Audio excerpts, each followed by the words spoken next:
Assalamualaikum. Hi guys, welcome to my channel. எல்லாரும் எப்படி இருக்கீங்க? அல்ஹம்துலில்லாஹ் நான் நல்லா இருக்கேன். நீங்கள் நல்லா இருக்கேன்னு நம்புறேன். புதுசா யாராவது என்னோட சேனலை பார்த்துக்கிட்டீங்கன்னா பாருங்க. என்னோட வீடியோஸ் உங்களுக்கு பிடிச்சிருந்தா மறக்காம லைக் பண்ணி சப்ஸ்கிரைப் பண்ணி பக்கத்துல உள்ள பெல் ஐகானையும் கிளிக் பண்ணிருங்க.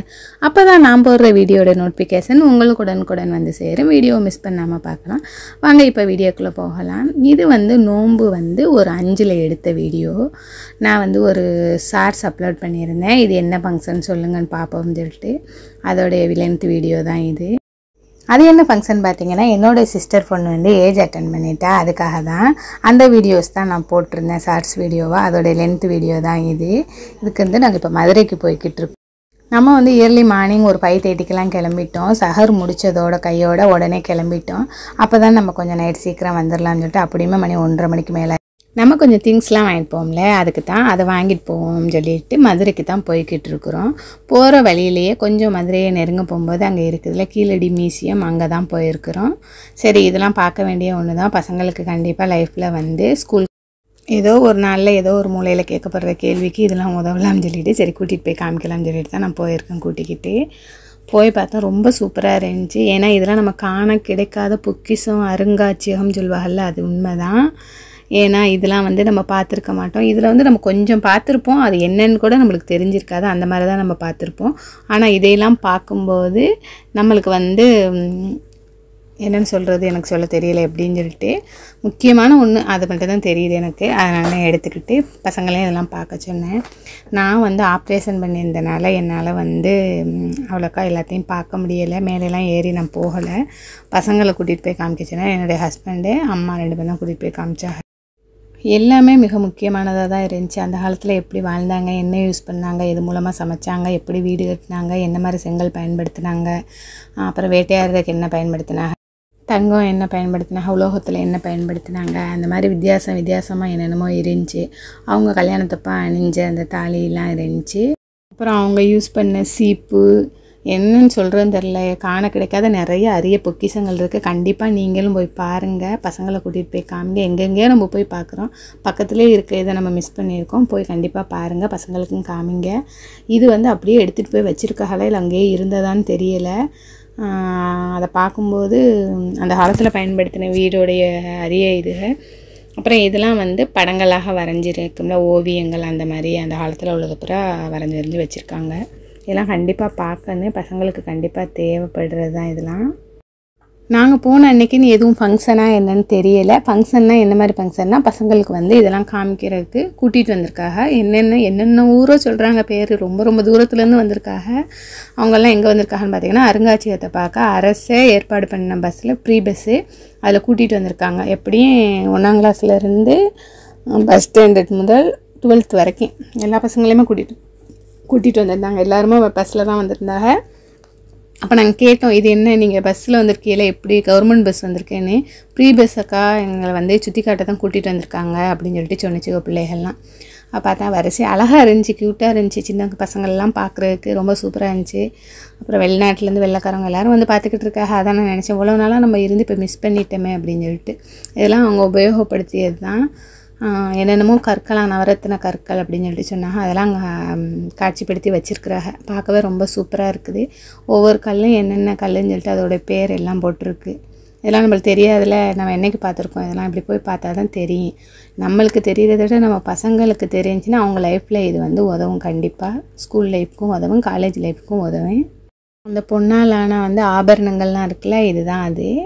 அப்போயே பண்ணியிருக்காங்க, நட்சத்திரம் மாதிரியும் டிசைனாக பண்ணியிருக்காங்கன்னா, இப்போ உள்ள இதாவது நவீன காலம், அப்போவே பண்ணியிருக்காங்கன்னா அதை பெருசாக பாராட்டணும்ல.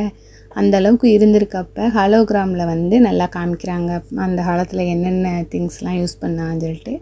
அதுவும் அங்கே போகும்போது அதுக்குன்னு தனியாக ஒரு காட்சி ரூம் வச்சு அதுலேயும் போட்டு ஓடிக்கிட்டே இருக்குது.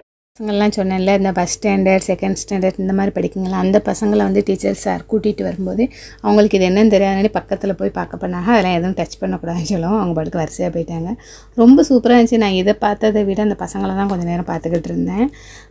சார் இங்கிட்டு போகாதேன்னு சொல்ல, அங்கிட்டு போகும், இங்கிட்டு போகணும், அங்கிட்டு போகாதேன்னு சொல்ல, அழகாக இருந்துச்சு பசங்களை பார்க்குறதுக்கு. ஒரே ட்ரெஸ்ஸில் ரொம்ப சூப்பராக இருந்தாங்க. நான் இப்போ அந்த பசங்களையும் காட்டுறேன்.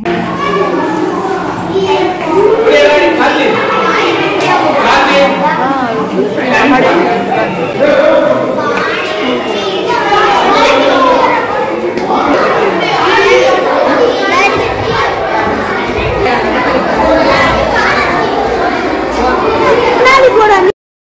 நிறைய வீடியோஸ் எடுத்திருந்தேன், எப்படியோ டெலீட் ஆகிடுச்சு வேலை. ஏன்னா ஃபோன் கொஞ்சம் சரியில்லாமல் இருந்துச்சு, அடிக்கடி ரிப்பேர் ஆகிக்கிட்டு இருந்துச்சு. புது ஃபோன் தான், சாஃப்ட்வேர் அப்டேட் பண்ணாமல் இருக்கவும் ரொம்ப ப்ராப்ளம் ஆகிருந்துச்சு. அதில் வீடியோ அழிஞ்சிருச்சு வேலை.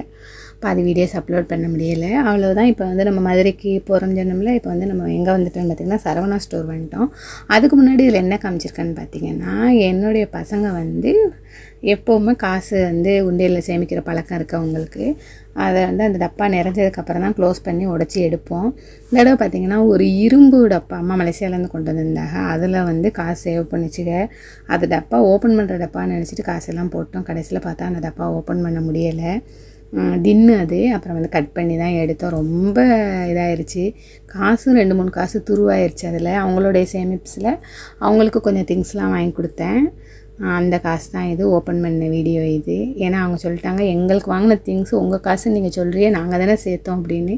அதையும் அப்லோட் பண்ண சொல்லியிருந்தனால அதையும் இதில் சேர்த்துருக்குறேன். ஏன்னா சேமிப்புங்கிறது வந்து கண்டிப்பாக லைஃப்பில் வந்து பசங்களுக்காக இருந்தாலும் சரி, நம்மளுக்காக இருந்தாலும் சரி, கண்டிப்பாக முக்கியம். இன்னும் இக்கட்டான சூழ்நிலையிலையும் கை கொடுக்கும். ரொம்ப சந்தோஷமான சூழ்நிலையில் நமக்கு தேவையான திங்ஸ் வாங்குறதுக்கு அது உதவியாக இருக்குது. அதனால் எப்போவுமே லைஃப்பில் சேமிப்புங்கிறது கண்டிப்பாக முக்கியம். அது எப்போவுமே சேமிக்கன்னு பசங்களுக்கு சேமிப்பு சொல்லி கொடுங்க. என்னுடைய பசங்களுக்கு நான் சின்ன பிள்ளையிலேருந்தே சொல்லி கொடுத்தேன். ஏன்னா நான் அந்த மாதிரி தான் பண்ணுவேன். அதே மாதிரி அவங்களும் வந்துட்டாங்க. ஒரு வழியாக அந்த டப்பாவை க்ளோஸ் பண்ணி எடுத்து அவங்க வந்து பசங்க வந்து காசை எண்ண ஆரம்பிச்சிட்டாங்க. ஹஸ்பண்டு பசங்க 2 பேர் 3 பேருமா சேர்ந்து எண்ணி முடிச்சிட்டாங்க. கரெக்டாக 19,000 ரூபா கிட்டால இருந்துச்சு. அவங்க மட்டுமா இவ்வளோ சேர்த்தாங்க அப்படின்னு நினைக்காதீங்க. அவங்க இவ்வளோ ரூபா சேர்த்துருக்காங்க. ஆனால் இப்போ வந்து அவங்க சேர்த்தது மட்டும் இல்லை இது. நானும் சில நேரத்தில் அவங்களுக்கு காசு போடுவேன். சரி, நம்ம பசங்க வந்து அவங்களுக்கு தேவையான திங்ஸ் வாங்க போகும்போது நம்ம கையில் இருந்து நம்ம அந்த நேரத்தில் கொடுக்க முடியலாம், என்ன பண்ணுறது அப்படின்னு சொல்லிட்டு நான் அப்பப்போ கொஞ்சம் கொஞ்சம் கையில் இருக்கிறத போடுவேன். அந்த மாதிரி போட்டது தான். இப்போ அவங்க 2 பேருக்குமே தேவையான திங்ஸ் நாங்கள் இது மூலயமா வாங்கிக்கிட்டோம். இன்னும் இது மூலிமா ஒன்று என்ன புரிஞ்சுக்கிட்டேன்னு பார்த்தீங்கன்னா, நம்ம வந்து அது ஓப்பன் பண்ணுற உண்டியலில் போட்டிருந்தோம்னா நான் அடிக்கடி எடுத்துருவேன். அதை இந்த மாதிரி ஒரு இதில் போட்டனாலே அதை எடுக்காமல் கரெக்டாக அந்த பொருள் வாங்குறதுக்கு அது யூஸ் ஆணுச்சு. இந்த ரிங் பார்த்திங்கன்னா தங்கச்சி பொண்ணுக்கு தான் எடுத்தது. அந்த இயரிங்ஸும் தங்கச்சி பொண்ணுக்காக எடுத்தது தான். இது 2 கிராமும் 80 மில்லி இருந்துச்சு. நான் இது எல்லாமே சரவணா ஸ்டோரில் தான் வாங்கினேன். இது வந்து ஒன்றும் ப்ரொமோஷன் வீடியோலாம் கிடையாது. நான் வாங்கினது, நான் போன இடத்த உங்களுக்கு ஷேர் பண்ணியிருக்கேன், அவ்வளவுதான். நான் எடுத்து முடிஞ்சு பில்லிங் செக்ஷனுக்கு வந்தாச்சு. நம்மளுக்கு ஏற்கனவே நான் கொஞ்சம் முன்னாடி இந்த வீடியோஸில் வந்து ஒரு சின்னதாக ஒரு தங்க மாதிரி இருந்துச்சுல, அது என்னென்னு பார்த்தீங்கன்னா, நான் வந்து 3 கிராம் ரிங்கு கொடுத்துட்டு தான் வாங்கினேன் அந்த திங்ஸ் எல்லாமே. நெக்ஸ்ட் இப்போ வந்து எங்கே நிற்கிறோன்னு பார்த்தீங்கன்னா ஷாப்பிங் பண்ணிக்கிட்டு இருக்கோம். என்னுடைய பையன் வந்து என்னை ஷாப்பிங் பண்ணவே விடலை. அதை வாங்கி தாங்கம்மா, இதை வாங்கி தாங்கம்மான்னு சொன்னதோட கடைசியில் விளையாட கூட்டிகிட்டு போயிட்டான். இதில் வந்து ஃபஸ்ட்டு 10 ரூபீஸ் போட்டோம். ஆனால் ஒர்க் அவுட் ஆகலை. பக்கத்தில் என்னென்னு கேட்டால் 2 காயின்ஸ் போடணுக்கா, அப்போ தான் ஒர்க் அவுட் ஆகும்னு சொல்லிட்டாங்க. அப்புறம் வந்து 20 ரூபா 20 ரூபீஸ் போட்டோம். போட்டதுக்கப்புறம் தான் விளையாட முடிஞ்சிச்சு. நல்லா தான் இருந்துச்சு. அதுவே அவன் சுற்றியில் எங்கே தட்டுறாடோ அங்கே ஒரு பாம்பு மாதிரி மண்டை எட்டி எட்டி பார்க்குது. கொஞ்சம் நேரம் விளையாடுற வரைக்கும் அதையே தான் பார்த்துக்கிட்டு இருந்தேன். சரி, நான் வீடியோஸ் எடுப்போம் நம்ம பையன் விளையாடுறது அப்படின்னு சொல்லிட்டு ஒரு 2 நிமிஷம் நினைக்கிறேன், 2 நிமிஷம் அதே வீடியோ கண்டினியூவாக எடுத்துகிட்டு இருந்தேன். அடுத்து இதை முடிச்சுட்டு வெளியில் போய் வேறு ஜாமான் வாங்கலாம் மட்டும். அடுத்த ஃப்ளோரில் வந்து கார் இருந்துச்சு. அங்கே போய் கார் ஓட்டுவோன்னு சொல்லி அடம் முடிச்சு கார் ஓட்ட கிளம்பிட்டேன். கடைசியில் ஒரு வழியாக நாங்கள் ஷாப்பிங் முடித்து வெளியாகும்போது 5:30 ஆயிடுச்சு. கரெக்டாக காலையில் ஒரு 11:30க்கு உள்ளே போனால் வெளியாகும்போது 5:30 ஆயிடுச்சு. அப்புறம் வந்து அங்கே பலூன்ஸ்லாம் கொடுத்தாங்கன்னு சொல்லிட்டு போய் பலூன்ஸ் வாங்கிட்டு வந்தாங்க. என்னுடைய பொண்ணும் போய் பலூன்ஸ் வாங்கிட்டு வந்துட்டா. அப்புறம் ஷாப்பிங் முடிச்சுட்டு நெக்ஸ்ட் அங்கேருந்து கிளம்பிட்டோம். நோம்பு திறக்கிறதுக்கு தேவையானதெல்லாம் அங்கேயே கிடைக்குதுல்ல, சரவணா ஸ்டோர்லேயே எல்லாமே இருக்குது. அங்கே போய் நாங்கள் வந்து வெஜ் பிரியாணி, அப்புறம் சிக்கன் ஃப்ரைட் ரைஸு, ஜூஸு எல்லாம் வாங்கிக்கிட்டு அங்கேருந்து கிளம்பியாச்சு. வடை பச்சி எல்லாமே அங்கேயே இருந்துச்சு, வாங்கியாச்சு. இப்போ வந்து தெப்பக்குளம் பக்கம் போய்கிட்டு இருக்கோம். எங்கே போகிறோன்னு பார்த்தீங்கன்னா, இப்போ நம்ம மாட்டுத்தாவணியில் தானே சரவணா ஸ்டோர் இருக்குது. நம்ம போகிற இடம் பார்த்திங்கன்னா விளக்குத்தூண் போய்கிட்டு இருக்கோம். கீழவாசல்னு சொல்லுவாங்கள்ல, அங்கே தான் போய்கிட்டு இருக்கோம். அங்கே தான் இப்போ நம்மளுக்கு தேவையான திங்ஸ்லாம் இருக்குது. முக்கியமான திங்ஸ்லாம் அங்கே தான் வாங்க போகிறேன். ஃபஸ்ட்டு நம்ம ஏகே அகமது போகணும். ஏகே அகமது போய் முடித்து அங்கே தேவையான திங்ஸ்லாம் வாங்கினதுக்கப்புறமா மற்ற திங்ஸ்லாம் வாங்கலாம். நான் வந்து பூ மார்க்கெட் போகிற வழியிலே பூ மார்க்கெட்டில் வண்டியை நிப்பாட்டி பூ வாங்கி பூவை வண்டியிலே கட்டிட்டேன். மல்லிகைப்பூ தான் வாங்கினோம். முல்லைப்பூ வந்து அப்படியே ரோலாக வாங்கிட்டேன். 150 ரூபா ஒரு ரோல்னு சொல்லிட்டு 3 ரோல் வாங்கிக்கிட்டோம். நோம்பு திறக்கிறதுக்காக ஏகே அகமதில் வந்து மாடியில் வந்து போட்டிருந்தாங்க நோம்பு திறக்கிற இடம். 4வது மாடியில் அங்கே போய் நோம்பு திறக்க போயாச்சு. நோம்பு திறந்து முடிச்சுட்டு அங்கே வந்து ரிட்டன் வந்தாச்சு. இப்போ வந்து தங்கச்சி வீட்டுக்கு போகிறோம். அதுக்கு தேவையான திங்ஸ்லாம் எடுத்து வச்சுக்கிட்டு இருக்கோம். இதான் அங்கே வாங்கிட்டு வந்ததெல்லாம். விளக்குத்தூண் வந்து நிறையா இடத்துக்கு போனோம். ஆனால் அதெல்லாம் வீடியோஸ் எடுக்க முடியலை. ஏன்னா எனக்கும் கொஞ்சம் உடம்பு சரியில்லாமல் இருந்து போனதுனால என்னால் எதையுமே கவனித்து வாங்க முடியல. இந்த வீடியோஸ் கூட என்னுடைய பொண்ணு தான் எடுத்து அரேஞ்ச் பண்ணி வச்சுருந்தா. என்னால் எதுவும் பண்ண முடியலை. இந்த சாரீ செட்டு தான் நாங்கள் எடுத்துருந்தோம். Of saree set. இதோடைய ரேட் பார்த்திங்கன்னா 3600 ரூபீஸ். இது வந்து ஒரு 1000 ரூபீஸ் ஆஃபர் போட்டிருந்தாங்க. 2600 தான் இது எடுத்தோம். இது வந்து பார்த்திங்கன்னா என் தங்கச்சியோடைய ஹஸ்பண்ட் இருக்காங்கல்ல, அவங்களுடைய அக்கா வாங்கிட்டு வந்தது. அவங்க வீட்டு ஜாமான் இது எல்லாமே. சரி நம்ம போனதோடு அப்படியே இதையும் எடுத்துக்கோன்னு சொல்லிட்டு என் பொண்ணு எடுத்து வச்சுருந்தா. நான் அதையும் இப்போ வீடியோவில் சேர்த்துக்கிட்டேன். இந்த சேலை தான் அக்கா வாங்கிட்டு வந்திருந்தது.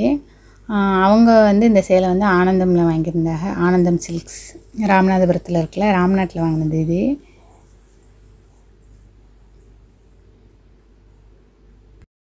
என்னோடய தங்கச்சி பொண்ணுக்கு மேக்கப் பண்ணது எல்லாமே என்னோடய ஃப்ரெண்டு தான் பண்ணி விட்டுருந்தா. தலை சீவுறதெல்லாம் அவள் நல்லா டிசைனாக சீவுவா. அதனால் அவள் தான் எல்லாமே ரெடி பண்ணி வச்சுட்டு போயிட்டா. இது காலையில் எடுத்த வீடியோ. ஈவினிங் வந்து என்னுடைய அக்கா பொண்ணு அவள் மேக்கப் இல்லாமல் பண்ணி விட்டு தலை சீவுறது எல்லாமே அவள் தான் பண்ண. கொஞ்சம் வீடியோஸ் கிளிப்லாம் எடுத்து முடிச்சுட்டு நான் அங்கேருந்து கிளம்பிட்டேன். தங்கச்சி ஒரே தெரு தான் எங்கள் ஏரியா. தங்கச்சி வீட்டுக்கு அடுத்து ஒரு 5-6 வீடு தள்ளி தான் எங்கள் வீடு. அப்புறம் பார்த்திங்கன்னா இந்த ட்ரெஸ் வந்து என்னுடைய சிஸ்டருடைய ஹஸ்பண்டோடைய செகண்ட் அக்கா எடுத்தது. ஃபஸ்ட் அக்கா எடுத்தது அந்த படிச்சதில். இதுவும் செகண்ட் அக்கா எடுத்துகிட்டு வந்த ட்ரெஸ்ஸு. எப்படி இருக்குது மறக்காமல் கமெண்ட்டில் சொல்லுங்கள். இது வந்து எங்கள் மச்சி வேர் பண்ணியிருக்க சாரீஸ் தான். இந்த சாரீஸ் உங்களுக்கு வேணும்னா நான் ஸ்க்ரீனில் கொடுக்குற நம்பரை கான்டாக்ட் பண்ணுங்கள். இதுதான் நான் எடுத்த ஆப் சாரீஸ். பிடிச்சிருந்தா மறக்காமல் கமெண்டில் சொல்லிடுங்க. என்னுடைய பொண்ணு, அப்புறம் எங்கள் அக்கா பொண்ணு, என்னுடைய தங்கச்சி சிஸ்டர் 3 பேர் இருக்க வீடியோஸ் தான். சாரி, வீடியோ இல்லை, ஃபோட்டோ கிளிப் தான் அது. அவ்வளோதான். ட்ரெஸ் வந்து ஈவினிங் தான் போட்டால். அதுக்கப்புறம் பார்த்திங்கன்னா பாச்சோறு நம்ம வீட்டில் வந்து எப்படின்னா நம்ம ஊரில் ஏஜ் அட்டன் பண்ண பொண்ணுக்கு வந்து 7ஆம் நாள் வந்து ஈவினிங் வந்து வரவங்களுக்கு பாச்சோறுலாம் கிண்டி கொடுப்பாங்க. டீ, அப்புறம் வந்து ஸ்வீட்டு, பாச்சோறு எல்லாம் கிண்டி கொடுப்போம். இது நோன்பு டைம்னால எல்லோரும் நோம்பாக இருப்பாங்களா, அதனால் ஈவினிங் வந்து ஒரு 5 மணிக்கு தான் பாச்சோறு கிண்ட ஆரம்பித்தோம். ஒரு சில பெரியவங்க, ஒரு சின்ன பிள்ளை யாராச்சும் நோம்பு இல்லாமல் இருப்பாங்களா, அவங்களுக்கு கொடுப்போம்னு சொல்லிட்டு கிண்டி எடுத்தது. மற்றபடி நோம்போடு வந்தவங்களுக்கு பூரா பேக்கெட் பண்ணி கொடுத்தாச்சு. இந்த சாரீஸ் பார்த்திங்கன்னா சிஸ்டருடைய ஹஸ்பண்ட் இருக்காங்கல்ல, அவங்களுடைய ஃபஸ்ட்டு பிரதர் எடுத்தது இந்த சாரீஸ் தான். இது வந்து க்ரீன் கலரில் கோல்டன் கலர் அட்டாச் பண்ணாப்புல ரொம்ப சூப்பராக செமையாக இருந்துச்சு இந்த சாரீஸு. இந்த இது சாரீஸ் உடுத்தி விட்றது பார்த்திங்கன்னா என்னுடைய அக்கா பொண்ணு தான். இவ பார்த்திங்கன்னா மெஹந்தி போடுறதுல இருந்து பொண்ணுக்கு வந்து ப்ரைடல் மேக்கப் பண்ணுறதுலேருந்து எல்லாமே பண்ணுறா. காரைக்காலில் தான் அவள் கோர்ஸ் முடிச்சுட்டு வந்தா. என்னென்னு சொல்லுது, சினிமா ஆக்டர்ஸ்க்கெலாம் மேக்கப் பண்ணுவாள்.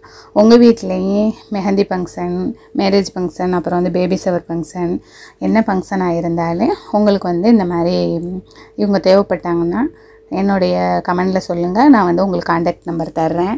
மற்றபடி எனக்கு வந்து இது எப்படி இன்ட்ரடியூஸ் பண்ணி வைக்கணும்னு தெரியல, அதனால் எனக்கு தெரிஞ்ச மாதிரி பேசியிருக்கிறேன். பிடிச்சிருந்தா மறக்காமல் லைக் பண்ணிக்கோங்க, பிடிக்கலைனாலும் லைக் பண்ணிடுங்க. இந்த சாரீஸ் வேர் பண்ணியிருக்கிறது யாருன்னு பார்த்தீங்கன்னா என்னுடைய பொண்ணு தான். அவள் போட்டிருக்க பேங்கிள்ஸ்லேருந்து ஜுவல்ஸ்லேருந்து எல்லாமே அவள் மேக்கிங் பண்ணது தான். உங்களுக்கும் இதே மாதிரி இயரிங்ஸ், பேங்கிள்ஸ், ரிங்ஸு எதுவும் வேணும்னா ஸ்க்ரீனில் கொடுக்குற நம்பரை கான்டாக்ட் பண்ணுங்கள். அவளுக்கு இந்த மாதிரி பண்ணுறதுனா ரொம்ப இஷ்டம். ஆரி ஒர்க் பண்ணணும் அப்படின்னு சொல்லிட்டு அதனால இப்போ தான் கொஞ்சம் கொஞ்சமாக ட்ரை பண்ணிக்கிட்டு எல்லாமே பழகிட்டு வரா. எல்லாமே ஆன்லைன் கிளாஸில் தான் பார்த்து பழகிட்டு வரா. எப்படி நான் ஒரு 20,000க்கு வாங்கி கொடுத்துருப்பேன். அதை வச்சு அவள் ஏர்ன் பண்ணியிருக்கா, நிறையா மணி ஏர்ன் பண்ணியிருக்கிறா. சும்மா இருக்கிறதுக்கு சரி இதுவும் ஒரு இது தானேன்னு சொல்லிவிட்டு நான் எல்லாமே வாங்கி கொடுத்துருக்கேன். ஸ்கூல் முடிஞ்சு வந்ததுமே 4:30க்கு வருவா. வந்ததோடு படிச்சுட்டு இந்த இதை ஆரம்பிச்சிருவா.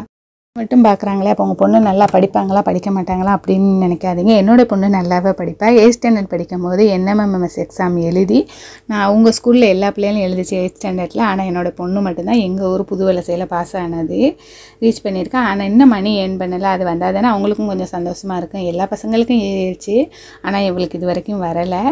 அப்புறம் பார்த்திங்கன்னா 9th வந்து டெஸ்ட் எக்ஸாம்னு ஒன்று இருக்குது, அதுவும் அட்டன் பண்ணியிருக்கிறா. சில ரிசல்ட் இன்னும் வரலை. அதுலேயும் நல்லபடியாக பாஸ் ஆகிறதுக்கு துவா செய்யுங்க. எதுவுமே பசங்களுக்கு வந்து அவங்க ஒன்று நினச்சி பண்ணும்போது அந்த இது கிடைச்சா தானே அவங்களுக்கு சந்தோஷமாக இருக்கும். இல்லைன்னா கொஞ்சம் ஃபீலிங் தானே, கொஞ்சம் ஃபீலிங்கில் இருக்கிறா பணம் வரலைன்னு. ஓகே காய்ஸ், இப்போ நாம பார்த்த அனைவருக்கும் தேங்க்ஸ்.